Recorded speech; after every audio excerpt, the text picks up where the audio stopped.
Good evening and welcome to Richmond Hills Committee of Adjustment. We will begin with land acknowledgement. We are gathering on lands that have been home to First Nations people from time immemorial. We acknowledge that what we now call Richmond Hill is on the treaty lands and territory of the Mississaugas of Credit First Nation and Mississauga and Chippewa Nations of the Williams Treaty. We also recognize that we are on part of the traditional territories of the Haudenosaunee and the Huron-Wendat. We would also like to acknowledge all First Nation, Inuit, and Métis people from all across North America, also known as Turtle Island, who now reside in the city of Richmond Hill. We are committed to rebuilding constructive and cooperative relationships. I would now request for a standard preamble to this meeting. Thank you. Good evening. In the event of an emergency, please exit this room. Outside of the double doors are two stairwell exits. The one on the right exits to the south side of the building, and the one on the far side of the elevators exit to the main lobby. Do not use the elevators or return to the building until directed. We ask all committee members, city staff, and members of the audience to please silence your cell phones. The Committee of Adjustment for the City of Richmond Hill has been appointed by Council to consider applications for minor variance and consent within the jurisdiction of the Planning Act. The Chair will call the applicant to the podium to present their application and will allow members of the public to comment. When members of the public approach the podium, please do so one person at a time. Please note the public deputation form beside the podium. Please clearly write your name and email address and indicate on the form if you wish to be added to the notification list for the application you are speaking for. State your full name and address to the committee before speaking. When speaking, please address all comments through the chair. Once the committee makes a decision on an application, no further discussion is allowed inside council chambers. No one other than the applicant, the municipality, certain public bodies, and the minister will be allowed to appeal municipal decisions to the tribunal within 20 days of the making of the decision. All appeals and associated fees must be filed directly with the Secretary Treasurer in accordance with the Planning Act. Thank you. Thank you. Our Secretary Treasurer is Ms. Courtney Cullen. Assisting her is Lisa Patera. From the Planning Department, our staff member is Mr. Darren Ding today. And do we have any deferrals or adjournments? Through you, Mr. Chair, there are none. Do we have any conflicts of interest today? Mr. Duretzi. Through the chair, item B on the agenda at 67 Oaks, minor variance application MV2443. I'm a consulting engineer of record. I will excuse myself during the proceedings. Thank you. With that, I will commence the proceedings with the first item on agenda, item A. That would be application number CN25-08, located at 11 Cynthia Crescent. If the applicant can please come and present that. Thank you. I don't hear it. Oh, there we go. Good evening, Mr. Chair, members of committee. My name is Joanna Fast. I'm a planner with Groundswell Urban Planners, and I'm here tonight on behalf of the owner of 11 Cynthia Crescent. We could move on to the next page of my presentation.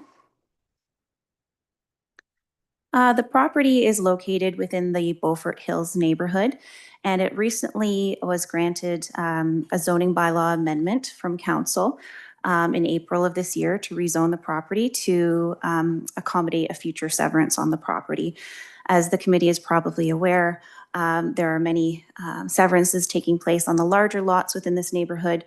I was before the committee in January of this year for number 34 Cynthia, just outside of this screen at the bottom of Cynthia Crescent. And there's been a number of applications on this street. If we could move on to the next slide. This slide shows the existing site plan. I don't know if we can zoom out a little bit just to show it better. Or maybe scroll down. Yeah. So there's a single family dwelling on the subject lands. The dwelling is accessed from a driveway on the north side of the property, and there's an attached garage. And the proposed site plan is shown on the right side of this slide.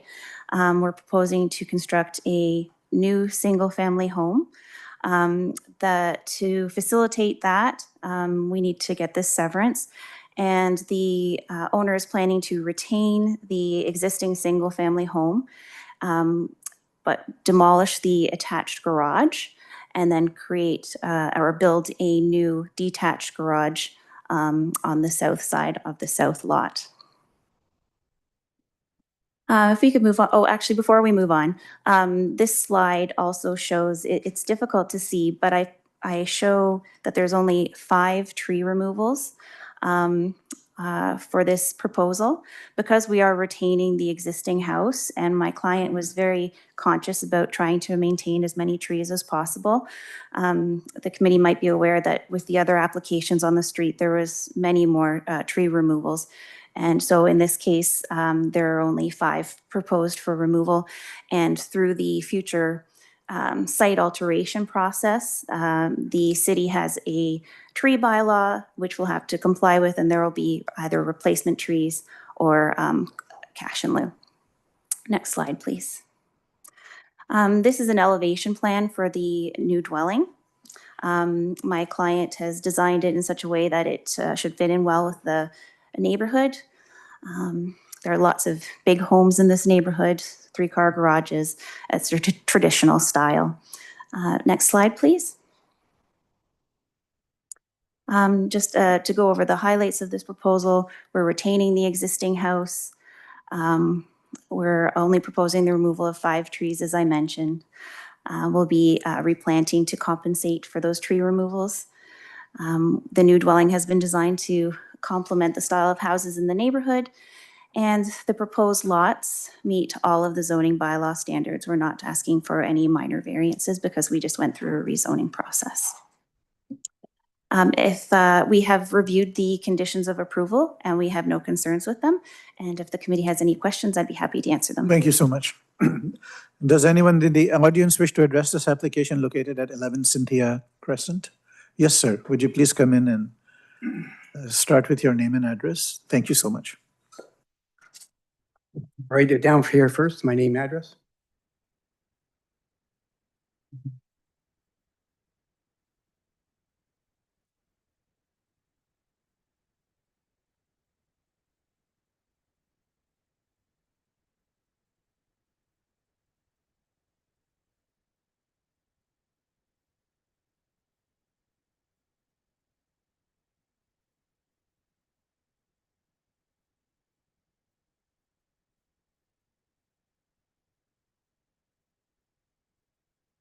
We need some new ink.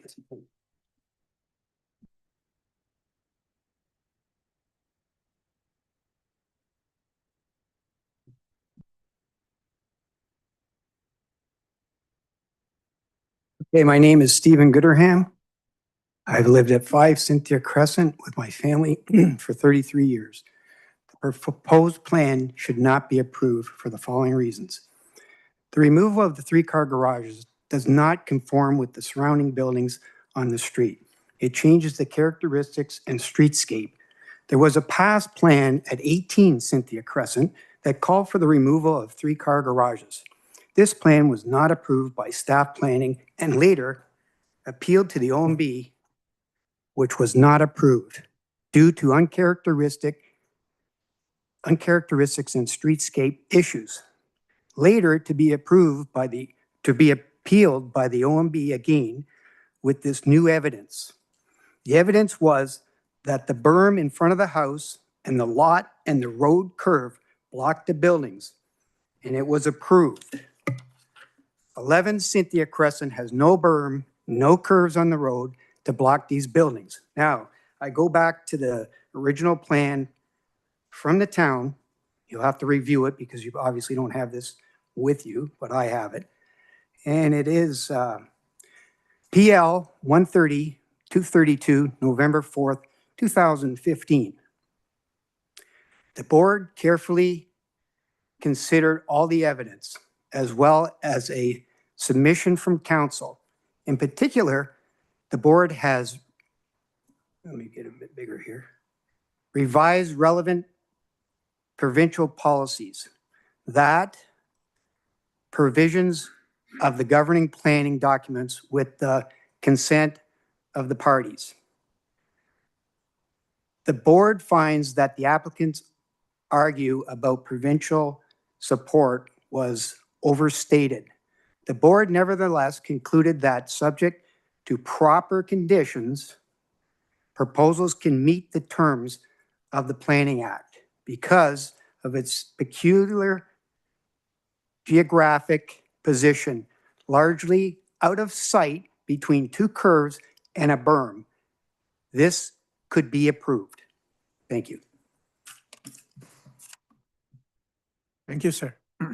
Any other comments from the audience? Seeing none. Any comments from the planning department? Through you, Mr. Chair, no comments. Any comments from our members?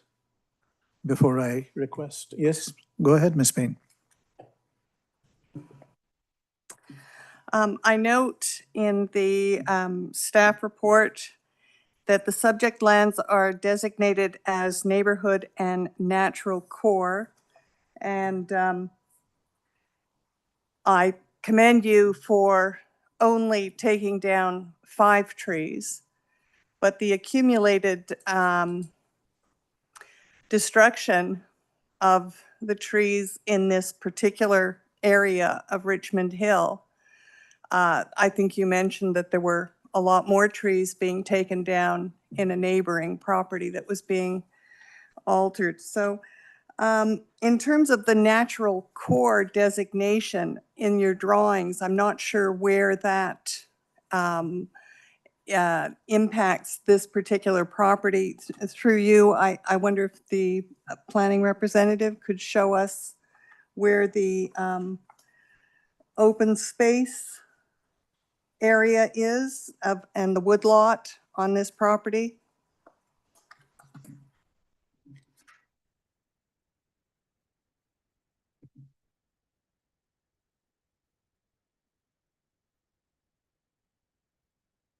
Through you, Mr. Chair, to the committee member. The open space zone is located in the rear portion of the property, which is located west. As you can see, it's a 6-meter wide zone showing to the west of the property. That has been approved by the council early this year to protect the woodland to the west, which has been enacted by the site-specific zoning bylaw. Thank you. Are you clear on that? Yeah, I mean, my photographs of the property showed a lot of trees Yes. and a very dense woodlot. That's in the And, back, yeah. It's, I know that over the road from this property, there's a very large home that has been built over the last number of years. I wonder whether they're fine with this kind of severance going on across the street. I know the neighborhood has fought severance on lots of record for many, many years. And as I understand it, yes, the city is implementing new zoning that alters these things. So anyway, that's my question. okay. Any other comments from our members? Otherwise, I would request the applicant. Oh, yes, Mr. Duretzi, go ahead, please. Through the chair, this committee this evening is only approving the lot division, Correct. which is the consent. And I heard the applicant's representative mention that this property has gone through an extensive zoning bylaw amendment process, which through that process recognizes all the required setbacks. And I'm just wondering, this has went through council, so this has already received council approval. And was council aware of the proposed 3-car garage? And does the new zoning bylaw amendment allow for the 3-car garage? So this will also, by the way, address the concern that the resident had raised. Thank you. To address the concerns, So yes, this evening we're only approving the consent. These plans were in front of council, the exact same plans in April of this year. Council reviewed the new plans for the new home and the relocation of the garage for the retained property. Any property in this neighborhood or anywhere is not required to have a 3-car garage. There's no zoning standard, no urban design standard that requires a 3-car garage. And we do think that the design is sensitive to the neighborhood. The new garage is at the rear of the retained dwelling. And the existing 3-car garage is actually at the side of the house. It's not something that faces front onto the road. So yes, you'd see it as you come down, but it's not a main feature of the building, the existing retained home. With respect to the trees, we had to do natural heritage evaluation and arborist studies. And I understand that there is a cumulative effect. And Member Payne did mention that there's a very large home that was constructed on the opposite side of the street. And through my past involvement in other applications in this area, actually, whenever a new home, even a large home is built, a number of trees are taken down. And you have to conform with the city's tree preservation bylaw, which we are. We will be in full conformity. And this application is for the lot creation, not for the removal of the trees. The future site alteration application, we will have to, will be reviewed by the Parks and Natural Heritage staff, and they'll comment on the tree removals at that time. Thank you. I believe the objection was not for a 1-car garage. If I'm not mistaken, were you concerned about the 3-car garage being too big? Concerned about a building standing there with no garages. And you can see it when you come down the street. We're gonna have an old building. Oh, sir, sorry. If you have to speak, we request you to just come, yeah. I just want to clarify your concern, yeah. My concern is not to have a 3-car garage. Nobody has to have a 3-car garage. But with the old building standing there where there used to be 3-car garages on there is a little bit out of characteristic of the neighborhood. We all have 3, 5-car garages. There's one other one on the street with no garages, which I said in the planning is hidden. This is not hidden. This is an old building with the garages gone, and we'll throw the garages over there. It's like a new building. So we're going to see this ugly building with no garages when we drive down the street. It doesn't fit in the neighborhood, plain and simple. Okay. That's what I'm concerned about. I'm not concerned about having like garage or 1 or 2 or 3 or 5. I'm concerned about a building with no garages that used to have 3 on there. Thank you. Again, I think it's out of the scope of this committee to make a ruling on that, as per my member, but thank you. I do understand the issue now. Okay. And Is there anything else that the committee would like me to address? Not from me. Anybody else have any other comments or concerns? In which case, I would request a motion, or you have a comment? Through the chair, Yeah.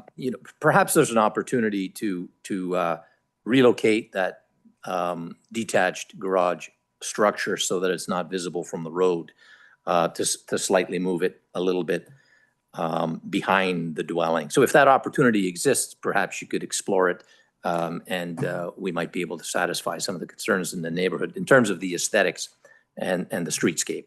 That's my only point. I still don't think it affects this application. No. Yes. Go ahead. Yes, please. Through you, Mr. Chair. This zoning bylaw change that took place, was that not in fact a zoning bylaw change because the application was for a severance into 3 properties? And the actual exercise involved taking it from 3 and saying, okay, 2, go to the Committee of Adjustment? Member Payne, you may be referring to another one that was on the street. There was another one that actually, at number 1, Cynthia, that started off with 3 or 4 and then reduced it. And then the number 34 again, and number 25. So there's been a lot on this street. Started with 3 and ended up with 2. This one started with 2, met all the standards. My client is retaining both parcels. Right. You know, he doesn't intend to sell them, and he plans to live there. So that's why he was specifically careful with the tree removals on the property. Thank you very much. And through you, Mr. Chair, to planning staff, how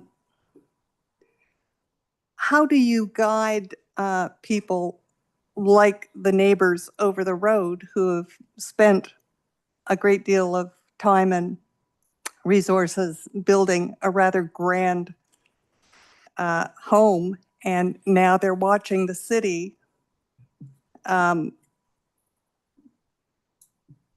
break everything up into little pieces? I'm not asking you to defend the whole city, but I'm just trying to figure out how you respond to the person over the road Yeah, who's not here.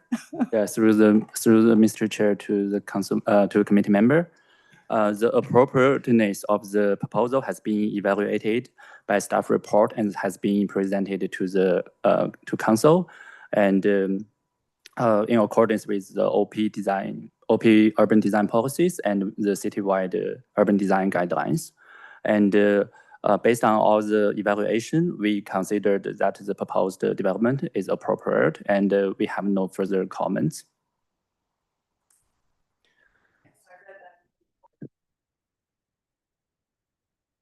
If I may offer one more thing as well. Sure. The City of Richmond Hill is currently working on a comprehensive zoning bylaw.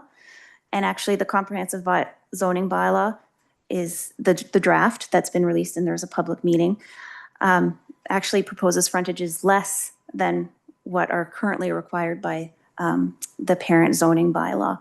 So that's the direction we're going I guess my in. confusion is that why would you be saying yes to people who are building 12,000 square foot homes in the area? Anyway, that's not your issue. So thank you. Okay, any other comments? Otherwise, we would request a motion, please. No comments? Okay, motion? Yes, Mr. Rossi, go ahead. Through you, Mr. Chair, I'd like to make a motion to approve consent application item A on today's agenda, file number CN-24-08, subject to terms and conditions in the staff report. Gossi, seconded by Mr. DeRetzi. All in favor? Approved. All against? 1. The application is approved. Thank you. We're going to move on to item B of the agenda, which is application number MV24-43, located at 67 Oak Avenue. Mr. DeRetzi has a conflict of interest, so he's going to be excused from this hearing. Yes. Hello, my name is Yes, Joe Mr. Battaglia. I'm the architect. And we're asking for a very simple side yard setback variance from required 1.52 to 1.2 meters, so that we can proceed with this application, which we consider this to be a variance that's Just 1 second. minor in nature. Mr. Darren, would you please? Thank you. Yeah. We're just gonna have them.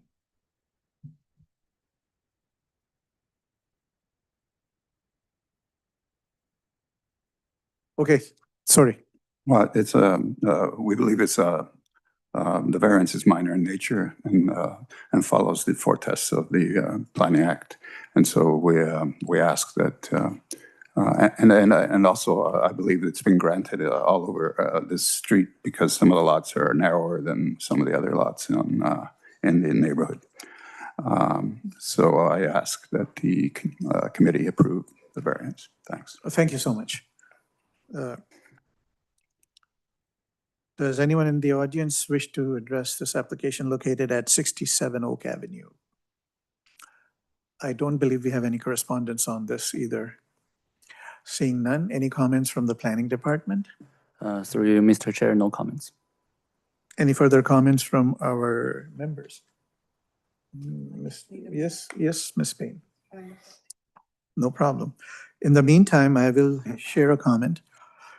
I noticed that they have relocated the driveway to the opposite side from where it exists at present. When I was looking at the site, we noticed that it looked like a shared driveway. It maybe not, it is, but were you planning to block off that end of it?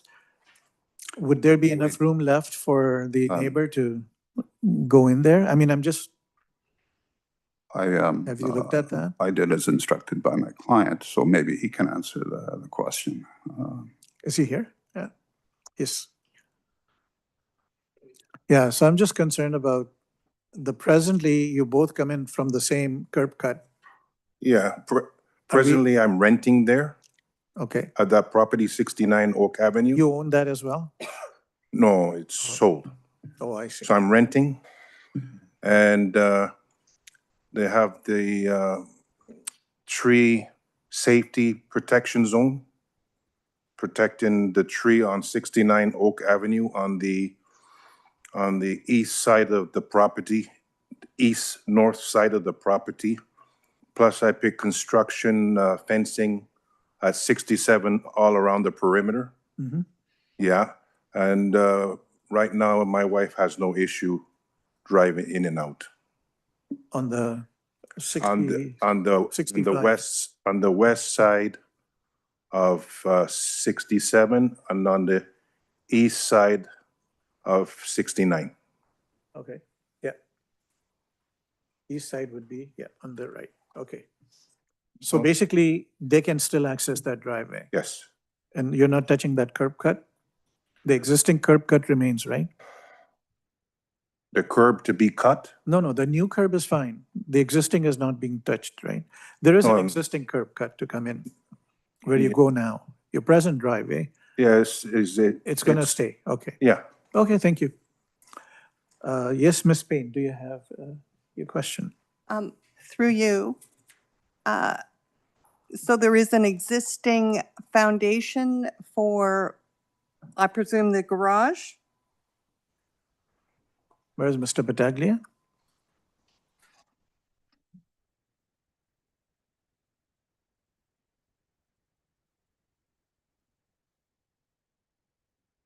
The whole construction is new. I don't know. What was your question? I'm just trying to confirm that what is a poured foundation on the site as of 2 days ago is, yeah. Oh, sir, I can't hear you. It's all new construction. But you've basically already started. Have you started the new construction? No, All it's an right. application. Okay, All right. well, I'm just trying to figure out what that You is. saw some foundations being poured.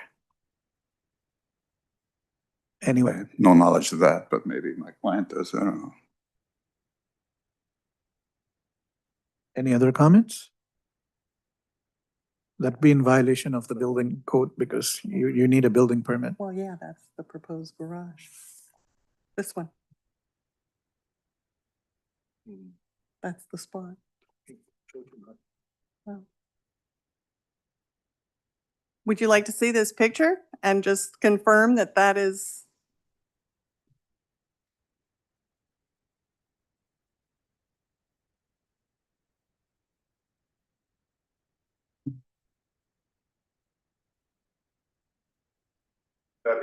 That's part of the house? Well, it's at the back of the lot where you have the proposed garage Yeah. indicated on your drawing. So I'm just wondering, is that the foundation for the garage? Yes. Okay. Of the new garage. Okay, so they've started. Yeah. Okay, so you'd have to, anyway, that's an issue that be taken with the bylaw department or the building department. We are here to address the variance of the side yard, or sorry, the front yard setback. Can I have any other comments from the audience or the planning department? No? Okay, okay, so if there are no more comments, I would request a motion. Yes, Mr. Gossi. Through you, Mr. Chair, I'd like to make a motion to approve minor variance application item B on today's agenda, file number MV-24-43, subject to terms and conditions in the staff report. Moved by Mr. Gossi, seconded by Ms. Payne. All in favor? It's approved. Thank you. Thank you. Lisa, would you call Mr. Duretzi, if you don't mind? Yeah. Thank you. Okay, we're going to move on to item C of the agenda, which is 173 Richmond Street East, application number MV-24-86. I understand we have 2 letters of objection on this property. Through you, Mr. Chair, that is correct. Okay. From a resident of 180 Richmond Street and a resident of 177 Richmond Street. Okay. And I also noticed that we have responded to one of them by email. Yes, go ahead, please. Good evening, Chair and committee members. My name is Emily Louie, and I'm the owner and applicant of 173 Richmond Street. I don't have a formal presentation prepared, but I can provide a brief overview of what we're doing and why. So our current dwelling is a 1.5-story building with no washrooms or access to water upstairs and only 2 very small bedrooms in the top floor. We've recently grown our family with our 5-month-old baby and hope to have a younger brother or sister for her in the near future. And so it is and will continue to be extremely inconvenient and unsafe for our kids if we keep the dwelling as is. So as such, the new addition is being done not for investment purposes, but for personal use and to adapt the current place to fit our growing family. We're hoping to remove the existing detached garage and attach it to the new, or part of the existing building, and then build a full second story and extend the house in the rear. I understand that there have been letters of concern, objection, submitted around the GFA variance and interior side yard setback variance.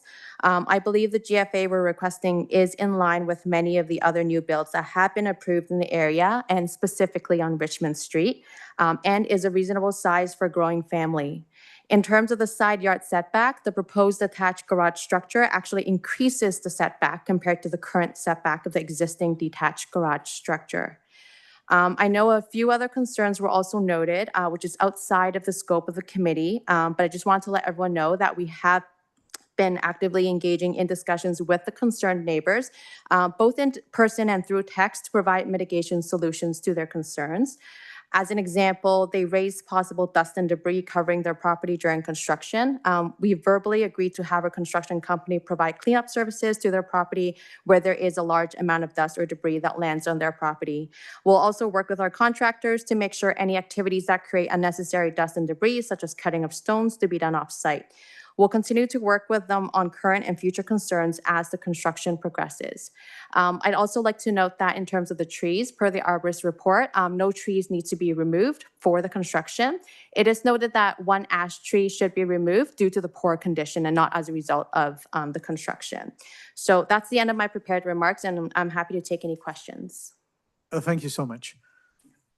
Does anyone in the audience wish to address this application located at 173 Richmond Street? Seeing none?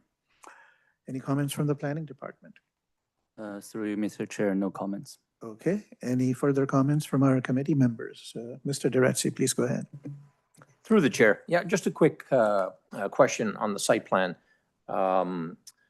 Centrally in the page, there's a double solid line. I'm just assuming that's a setback line. It's not an easement or a block of land. I'm not the architect. Yeah, I'm not an architect, so I'm not sure what the solid line means, but I'm pretty sure that's a setback. Yeah, it's just similar in line style to the actual lot line, but I'm assuming it's a building setback line. Right. I just want to confirm that. Right. Thank you. It's not even noted, right? I can't see a note on that. No. Okay. Sir, yes, Ms. Payne. Through you, Mr. Chair, to the planning department.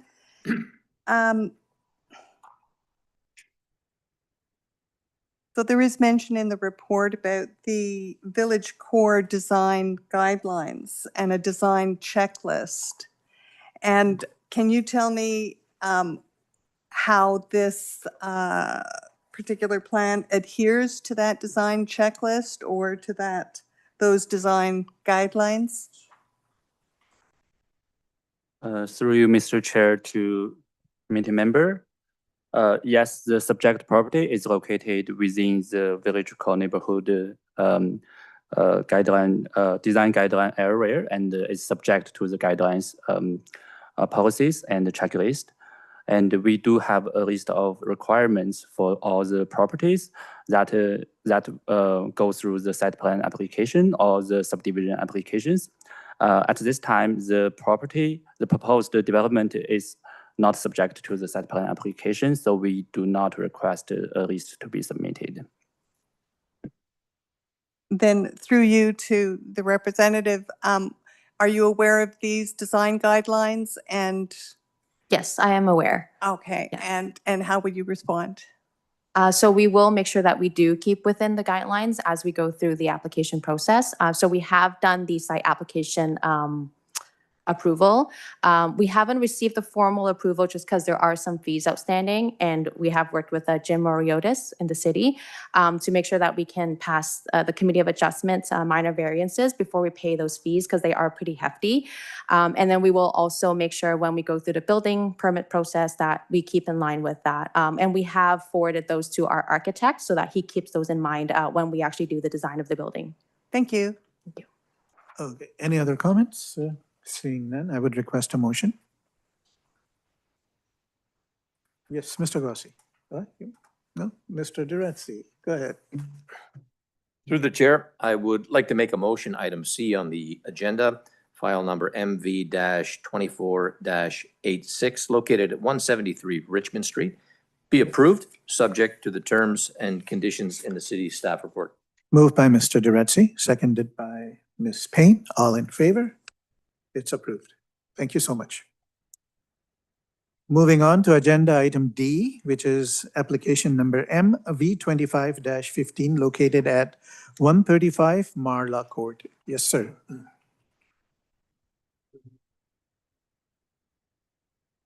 Sir, just a The minute. owner as a designer, and applicant and owner is all here. And so the proposed project is on our existing two-story building house, and then we are going to increase the height of the existing building. And so and then also we propose to add addition in the back, and also we have proposing addition on the front. So we are seeking basically 6 minor variance, and the back setback of because of the addition of the in the back. So we're seeking the rear setback variance, and also we will be keeping the exterior of the ground floor, exterior wall, but because of the bylaw, we are seeking the second floor setback for the addition of the in the front and on the side. And so basically, and there's a tree on the boundary between 139 and this property, and we have already acquired the consent and of the owner of 139 to for the permit for the injury permit of the tree. So in terms of construction, we will follow every as by law and every requirement. So we won't see any issue. And then we are seeking for the variance, minor variance. And Okay, thank you. yeah, thank you so much. Yeah. Does anyone in the audience wish to address this application located at 135 Marla Court? Seeing none, any comments from our planning department? Through you, Mr. Chair, no comments. Any comments from our members on either side?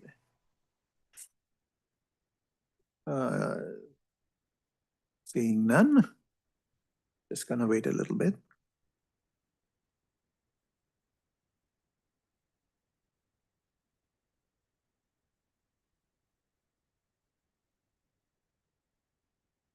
Yes, Ms. Payne, no problem, go ahead.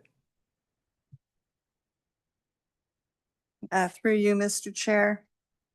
I do question whether this is a minor variance. This is a house that is similar to every other house on the court, and what is happening is a substantial alteration. And so I do question whether this can be considered minor. Okay. Noted. That's the only comment? Okay. I would request a motion. Unless, did you want to address that concern, sir? Can you say the question like? Yeah, the concern is that given the size of the addition, which is almost 1,000 square feet, 940 square feet, Yeah, it's, how do you justify it as being minor? Am I wording it correctly? I think so. Okay, yeah, I think we basically, we add the addition to the back and then we kind of adding the area like on the garage roof. That's come up to the, the area requested. And then, but we'll keep like the overall, like even the ground floor, the brick, the appearance of the house. So I think we believe that it won't affect the neighborhood, and then the house basically because of the law, and then it's we are seeking that the increase of the area of the floor area. is the floor area mainly increased at the back? Is that what you're saying? Yeah, the a portion is in the back, and then another portion is like on the On top of the garage, garage. on top of the garage. In the front? Yeah. Okay. So we're adding together, it's kind of increase almost 1,000 square feet. Yeah, but it look we as a designer, and then me myself and looking at the bylaw, and then we try to keep everything like the roof, even we keep the style, the slope roof, and then we kind of try to fit into the neighborhood, and then Okay, thank you. yeah, thank you so That's much. fine. Yeah. If there's no further comments in the members, yes, Mr. Gossi. Through you, Mr. Chair, just want to make a quick comment in response to Member Payne. I'm personally okay with this file. Two of the variances are on the second floor, right? There's a minor front yard setback variance, 5 feet, a foot on the height. The gross area is a little bit concerning to me, but I think it's still within, acceptable limits given the size of the lot. So I'm okay with the application. Okay, so let's have a motion. Yes, Mr. Gossi, go ahead. Through you, Mr. Chair, I would like to make a motion to approve the minor variance application item D on today's agenda, file number MV-25-15, subject to terms and conditions of the staff report. Moved by Mr. Gossi, seconded by Mr. DeRetzi. All in favor? Approved. Thank you. Our last application of the day is item E on the agenda, application MV24-78, which is the A1 Golf Limited located at 30 East Wilmont Street. Go ahead, sir.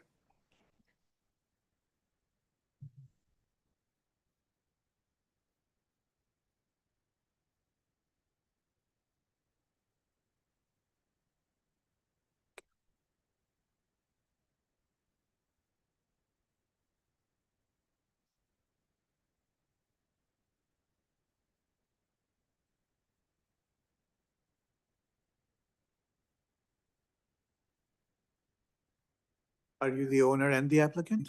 Good evening. My name is Jack Wong. I am a land use planner and principal at Malone Given Parsons. I am the planning agent on behalf of the owner, which is located at 30 East Wilmont Street. Thank you for the opportunity to speak tonight. I understand that there's a staff report currently before you, in which case that they've taken a position not to support the proposed use as per the minor variance application. I don't have a formal presentation prepared tonight, but I do have a few points that I would like to address before the committee tonight. Just start with a bit of a history of this application. So the original application of the variance was submitted back in October 21st, 2024. Coincidentally, one day after the new provincial policy statement that came into effect. So through the city review and circulation, we did have a positive staff report that was recommended for approval back in February, and a hearing was scheduled on February the 20th. However, a zoning deficiency that relates to the parking requirement was identified on the day of the hearing. So we have decided to request a deferral on the item with the intention to address the parking deficiency. And the parking study since then been submitted in support of the parking reduction requirement, as been stated in the staff report. But I will note that there is a technical error as relates to the number of parking being provided on the staff report. It is actually 49 parking spaces instead of 55. So there will be a deficiency of 12 parking spaces. And based on the traffic study submitted to the city, 3 additional bicycle parking spots will be provided to offset the 12 parking space deficiency.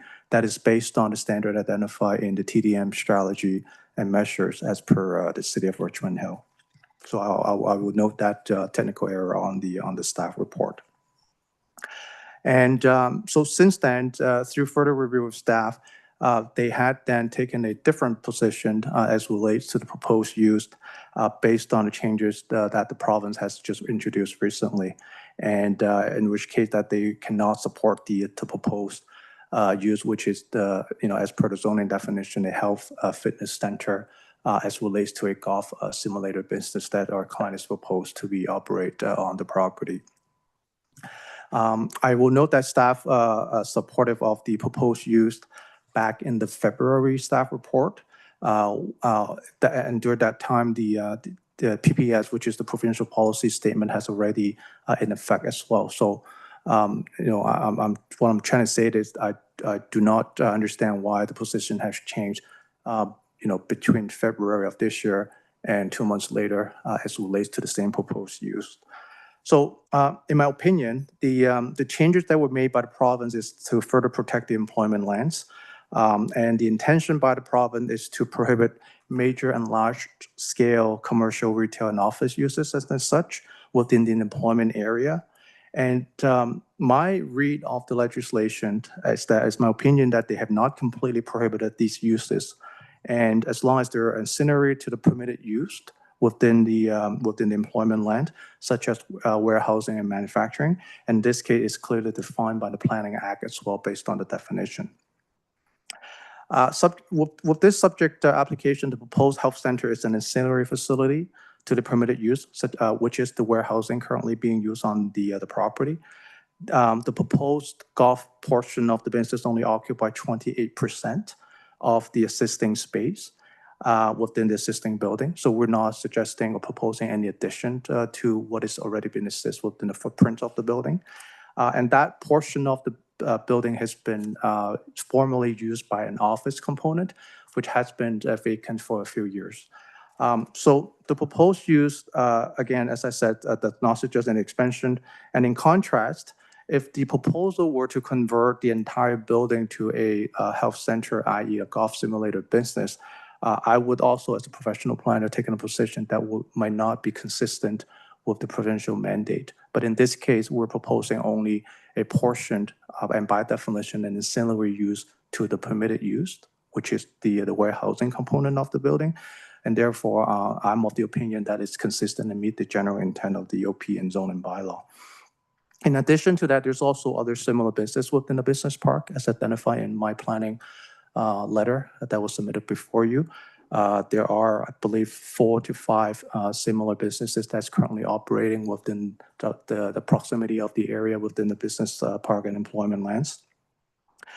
And if I'm not mistaken, the city will be undertaking a future official plan amendment to reflect the new provincial changes, and that is a future OPA that will be initiated by the city. And I will note that the OPA right now has not been prepared, has not been approved by council. So in other words, the current official plan is still an enforced document, which will remain in effect until such time that those provisions will be repealed based on the latest provincial changes. So as a conclusion, so I believe the proposed use do meet the general intent of the zoning and the official plan as outlined in the planning letter. The proposed use is minor in nature and will provide, more importantly, recreational opportunity to the surrounding, as well as the overall business park area. And it's also evidence within those existing similar uses within the area as well. So that's all I would like to say and address before the committee tonight. And I'm happy to answer any questions or comments that you might have. My client, the owner of the property, also here tonight, so he might have a few words before the committee as well. So thank you. Okay, thank you. Thank you for a detailed presentation. Any comments from the planning department on the issues raised? In Through you, particular, Mr. Chair. go ahead. Yeah. I just want to provide some information. The provincial planning policy was 2024 came into effect on October 20, 2024. And after that, city staff started to prepare an official plan amendment to reflect these changes. And on April 2nd, 2025, a staff report regarding amending the official plan amendment to add policies that authorize the continuation of legally existing excluded uses within the city's designated employment area has been brought to the council and has been approved. So our new staff report in front of you, the decision is based on this new official plan amendment. So based on our internal discussion, this proposed uses is considered as inappropriate. Okay, so just in a brief summary of what you just said, and in addressing the applicant, the reason you approved it in February was because the April adaptation was not done at that time. As of April, the policy has changed and does not permit a golf course or a simulated golf course anymore. Am I correct? Through you, Mr. Chair, my understanding is the date should be based on the effect date of the provincial policy statement, which is back to October 20, 2024. Okay. But if it was in effect in October 2024, why would the planning department recommend it in February 25 that the golf course is okay? Is that? Yeah, through you, Mr. Chair, there is an internal process for staff to review the applicable zoning and the policy changes. And based on our internal process, we need some time to prepare for the staff report for council's consideration. So at that time, back in February, we did not have that information when staff prepared this staff report. Okay, thank you. So basically, maybe staff may have made an error in their report. My other question to the applicant, and then I'll let the rest of the members speak. Could you tell me what percentage of the area is the proposed use of indoor golf? Is it 25%? 28? Through you, Mr. Chair, absolutely. The proposed golf business occupy about 500 square feet of the building, and the building itself is just over 1,800. So by number, it's about 28% of the total square footage of the existing building. Okay, and that's tied into this application, right? That is correct. Thank you so much. I don't have any more questions, but if anyone else, yes, Mr. Durazzi, go ahead. Through the chair. I do remember this application previously. That sketch looked familiar. How long has the present owner owned this property? I'm curious. Is it a new owner or have you owned it for a long time?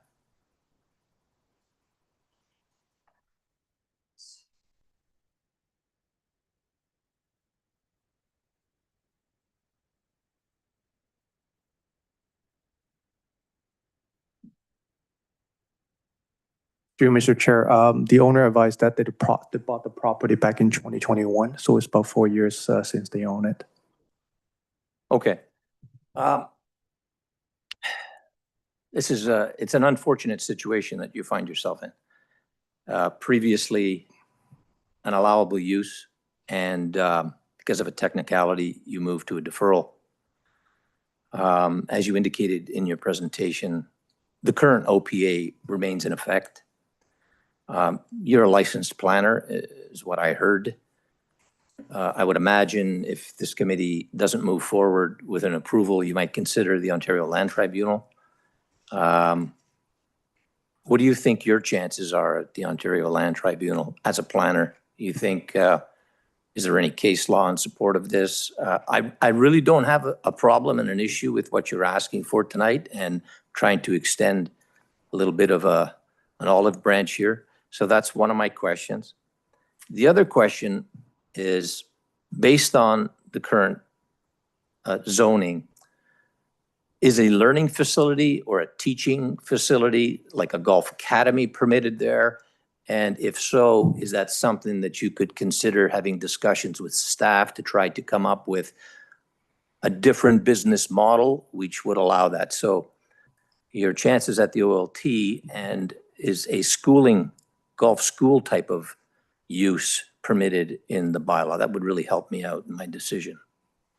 Through you, Mr. Chair, and thank you for those questions. I guess I'll answer the first of the two questions, being the my opinion on my interpretation of the provincial legislation and the PPS relative to a potential appeal if the committee do turn down the application tonight. I stand behind my opinion as a professional planner, that I agree that the provincial intention is not to completely prohibit these uses as long as they're ancillary and they are meeting the general intent through the minor variance application. And I will say the minor variance test is to meet the general intent of the official plan and the zoning.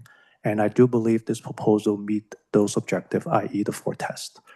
I would very much love to work with local body, municipal committees, council, and not needing to go to the OLT, because I do agree it's a third-party process, obviously, and in a lot of instances in the past, people might have exploited that process, to the extent where it actually create more negative result than a positive one, in my opinion. So to answer that aspect of the question, if we can work with the committee tonight, would love to go through that process without the need to go to the OLT, but that is definitely an option under the Planning Act. And I cannot speak on behalf of my client, unfortunately, whether they would like to take the potential appeal to the OLT if this is being turned down tonight by the committee. But my ultimately goal is not to go down that path, as that's my own personal professional opinion. The second part of your question, the nature of the proposed golf simulator business is very similar to what's being currently operated elsewhere within the city of Richmond Hill. So there will be a few bays that will have those equipments in it. Whether there will be sort of the educational coaching aspect of the business, I think that's something to be determined. I don't know if that will be part of the business model at the moment, but it certainly at the minimum, it will provide those equipments and projectors and related equipments to allow a traditional golf simulator business that you would have seen in other parts of the city. Okay, so I know you've previously deferred this once. Is another deferral a consideration to try to work with staff to see if you can come up with some sort of a compromise here? Through you, Mr. Chair, I think staff has a clear position in terms of their own interpretation based on the provincial policy legislation and the provincial policy statement. We might not come to an agreement even if it's being deferred. However, I have indicated my professional opinion that the proposal is only ancillary to the permitted use currently on the building. And again, if I were to, bring in a proposal that will convert the entire building to a golf simulator business, which I would agree that is inconsistent with the provincial direction, and that is not the case with this particular application. Okay, thank you. Appreciate your comments. Any other comments? Yes, Mr. Gossi, go ahead. Mr. Chair. Through you, Mr. Chair, I just had a few questions. Sorry, some of them have been covered by Carlo. Okay, so the actual number of parking spots is 49. Was there a parking study done that you have to substantiate that number? Through Mr. Chair, yes, a revised parking study has been submitted to the city, and they have, believe, provided comment that they're satisfied with the parking deficiency. However, I want to make it clear they were satisfied based on the fact that it was listed in the staff report being the 55 parking spaces, not the 49. But the nature of the reduction as with the additional 6 has been offset based on TDM measure as suggested in the traffic report by providing 3 additional parkings for bicycle on the property to offset that difference. And I will add to that question, and thank you for that question. The current warehouse has very limited parking demand on the site from an operational standpoint, and there are ample parking spaces available on the site. Even with this additional golf business being added to the site, based on our technical review through the traffic report, it will not getting even close to what's been able to provide on the site in terms of available How many parking. spots are on the site? Currently, there's 49. The very old site plan has delineated 55 because over time, the parking standard has changed due to different various engineering standard, primarily based on accessible parking requirement and some of the larger dimension with parking space these days. So even the original site plans approved back in the 80s suggested 55 spaces on the site. Based on the current standard today, we are only able to physically provide 49. Okay, so I'm sorry, I have a few more questions. I apologize. So I'm trying to understand this in a little bit more depth. So it looks like from this application, the square footage of the entire property or the building is 53,000 roughly square feet, right? Through you, Lot area, 53,000 square feet? through Mr. Chair, I believe that's the lot area you were referring to. And the square footage of the building? Through Mr. Chair, the square footage of the building, I have the number here once again, it's just over 1,800 square feet. Oh, 1,800 square feet. Correct. That's it, eh? And 25% of that is the amount that 28% 28%. of that is proposed based on the golf business.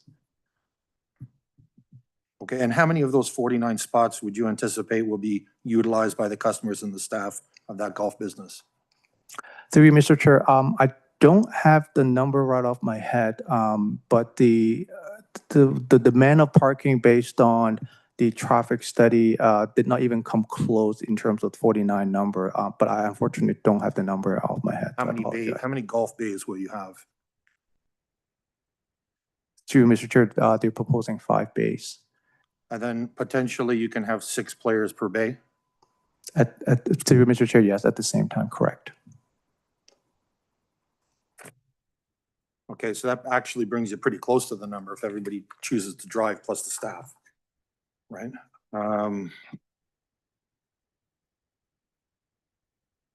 Okay, the next question that I have is, if this minor variance would be granted, it would be granted for the complete property.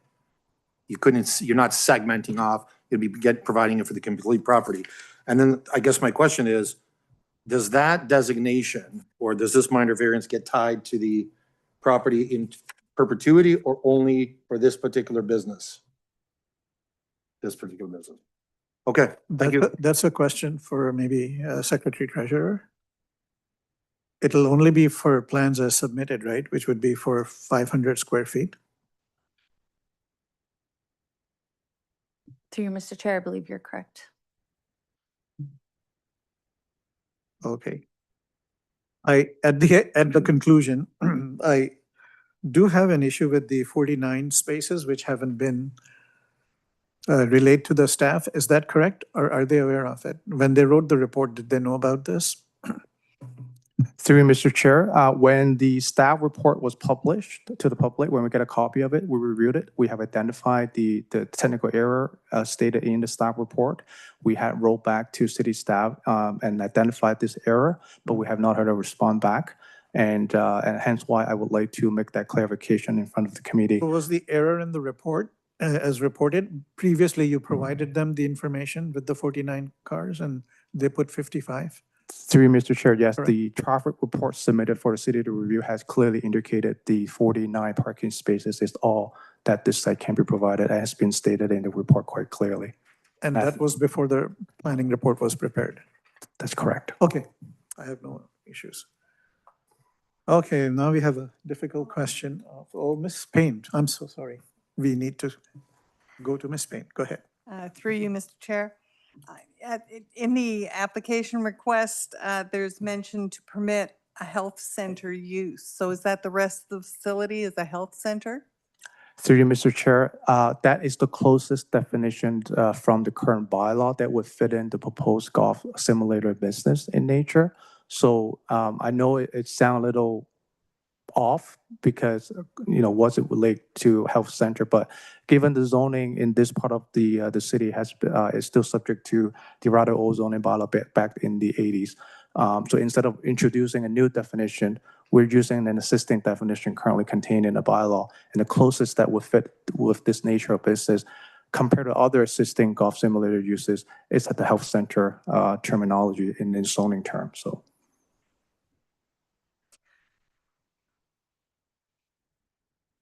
And through you, Mr. Chair, how does a health center comply with a high-performance industrial office area? Through you, Mr. Chair, to committee member, the proposed use is not permitted under the current zone category, which is high performance industry. So this will be a use variance. And as mentioned previously, since the proposed use is not permitted within in accordance with the PBS 2024's definition, the OPA updated the definition as well. So at this time, the proposed use will result in an OP issue. So this will bring to the team to discuss that further. So I would recommend deferral of this application, so we can have some time to have a further discussion internally and decide how to facilitate the proposed development. So I'm at odds here because the applicant is saying that the city is not willing to enter negotiations into accommodating you, while we just heard that they might be interested in a deferral to accommodate your concerns. Am I right? Yes, that's correct. Because since the PBS does not permit the proposed use, to my understanding, it will not be considered by the Committee of Adjustment at this time. So this should be decided by the by planning department internally, and we will see how to decide this, and if this should go through the council. Okay, well, frankly, I'm disappointed with the planning department on two accounts, that in February, they made an error in approving the application when they shouldn't have, and they've incorrectly put in the parking spaces. Sir, go ahead. Through Mr. Chair, it's unfortunate I'm getting mixed messages through my communication with city's planning staff, unfortunately. But I appreciate the comment made by the planning planner on duty tonight. I will say one more thing. Because of these provincial changes that happened the day before this application was submitted, we wouldn't need to be here to have this conversation. It's something has already been permitted in the official plan and zoning. I'm in support of your application. That's fine. But I will, Mr. Gossi, go ahead. Through you, Mr. Chair. So I'm seeing this much more clearly. So my position is I don't feel comfortable approving this application. As written, I feel terrible from the timing perspective. However, I would encourage you to go to the LPT. But before that, I'm more than happy to provide a no-cost deferral for one last, review with the planning department to see, in fact, if there is any kind of wiggle room there. I'm not sure, personally how this would be received, but I do like Mr. Duretti's comment earlier about maybe thinking about other services that may be provided You know, maybe it's not just a golf simulator, you know, maybe it's a high-tech, you know, sports research and development facility that provides coaching and training and a number of other factors. And maybe, you know, altering the business model slightly to accommodate that, you may get a little bit more traction than strictly looking at it from a recreational perspective. So, you know, just in summary, I wouldn't be in support of the application. I'm more than happy to defer it, to give you guys, you know, another chance. And, you know, if it doesn't end up working out when we reconvene and look at the application again, there's always LPT. Yes, Mr. Durancy, what's your position? Yeah, through the chair. What's happened to you is very unfortunate. I don't think it's fair. I'm not in objection to your application. It's really your call. We haven't heard from Member Payne in terms of what her position might be moving forward. We are a even number of voters, so if it's a tie, that means the application is declined and you would be at the Ontario Land Tribunal. So perhaps ask Ms. she can Payne. give us a few words. Ms. Payne's opinion before we go for a motion.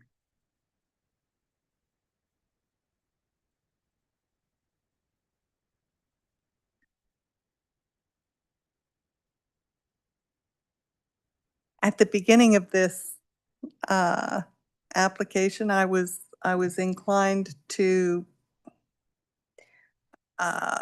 agree with planning that the city of Richmond Hill is trying to protect and maintain an employment area for a particular type of business.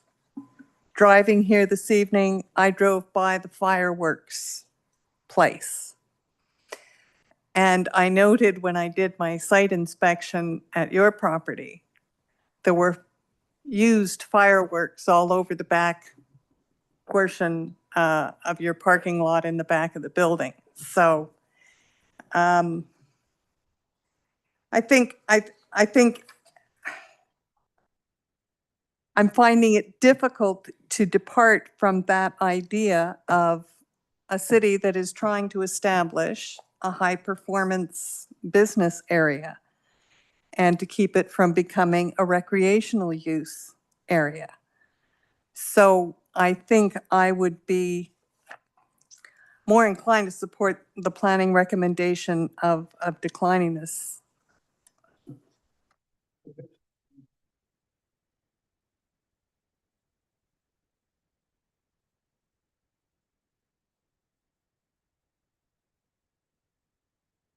Your call. Oh, yes, Mr. Costa. Through you, Mr. Chair, I'd like to make a motion. Well, no, just let's get a little consensus from the applicant first. Because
To the chair, to the committee, can we have a couple minutes just privately with a conversation with my client? And absolutely. We'll come back to you. Yeah, yeah. Thank you. You can go out and speak. We'll wait for you. The least we can do.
anything. We feel a deferral might be to your benefit, but that's all I have to tell you right now. And through you, Mr. Chair, and I really appreciate the opportunity and the time to consult with my client. I guess as a final remarks on this particular application, and I really appreciate Mr. Durasi, share your sympathy on this application. The timing is just not the best based on the provincial changes and through this particular minor variance process that we're in. And I know we're in sort of an uncharted territory with this new legislation that the province has kept introducing the last little while, that we all can't keep up with all these bill numbers and whatnot. Again, I don't know how much it will have on planning staff in terms of their interpretation based on the new PPS and the legislation. But I do appreciate the committee to allow us an opportunity to defer that again, because if it's be taken to a vote, it will be a tie. In my understanding, that will represent a denial on the application. We also have one missing member today. Correct. And having said that, it doesn't change our earlier comment that we still would like to work through with the committee and planning staff at the local level without the need to go to the tribunal. So I think our decision is we'll take the deferral one more time. Not that we would like to, but I think it's an advantage to us overall to have another conversation with staff, and with the hope to come back in the next agenda, I believe, which going to be in August, I believe. In that case, I would request a motion to defer this application at no cost to the applicant. Yes, Mr. Gossi. Through you, Mr. Chair, I'd like to raise a motion to defer this minor variance application item E on today's agenda, file number NV-24-78, at no cost. To 31st December or sooner. We typically say that. Sorry. Yes. Right, yeah, Thank you. no Sorry. problem. And seconded by Mr. Durazzi. All in favor? It's unanimously deferred. Thank you. Good luck. That was our last application.